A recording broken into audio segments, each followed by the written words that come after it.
बहू को भी बराबर सम्मान चाहिए। रीमा बहू, अब तो चाय बना के पिला दो। शाम के 5 बज गए हैं और अभी तक चाय का कोई नामो निशान नहीं है। अभी ला रही हूँ मम्मी जी। थोड़ी देर बाद रीमा चाय लेकर अपनी सास के कमरे में आ गई।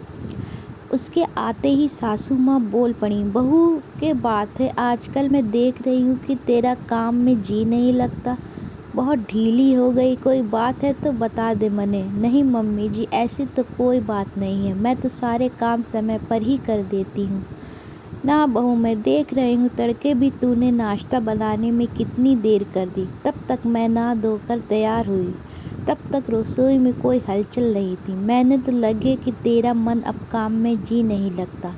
तेरे मायके में सब ठीक तो है? मैंने देखा है जब भी तेरे मायके में कोई परेशानी होती है तो तू बदल जावे है, फिर तेरे रंग ढंग ससुराल के नहीं होते। ये आप क्या कह रहे हो मम्मी जी? मेरे घर के तो सब ठीक है, लेकिन आप अपनी आदतों को कब बदलोगे?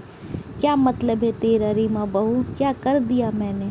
मम्मी जी 2 दिन पहले पड़ोस में क्या कह रहे थे कि मैं कोई काम नहीं करती, आपको सारे काम करने पड़ते हैं।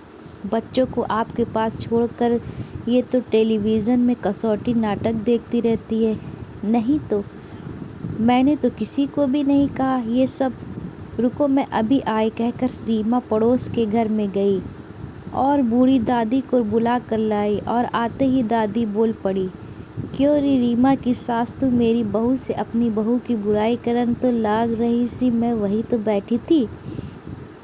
तुमने सोचा ये बूढ़ी दादी हमारी बात ना सुन रही तो बोले जाओ, लेकिन एक बात सुन, तुम जैसी औरतें जो दूसरों के घर जाकर अपनी बहुओं की बुराई करो हो, तो जब तुम्हारी बहू को पता चल जाए कि हमारी सास हमारी बुराई कर रही तो तुम्हारी इज्जत क्यों करेंगी?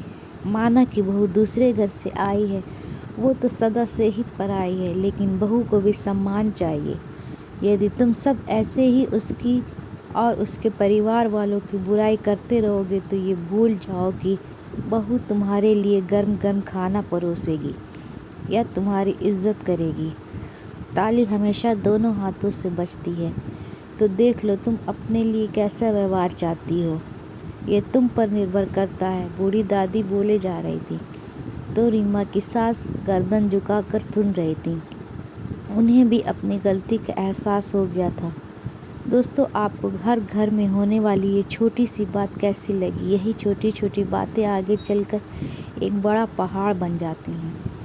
दोस्तों, अगर कहानी पसंद आए तो चैनल को सब्सक्राइब करें और वीडियो को लाइक करें।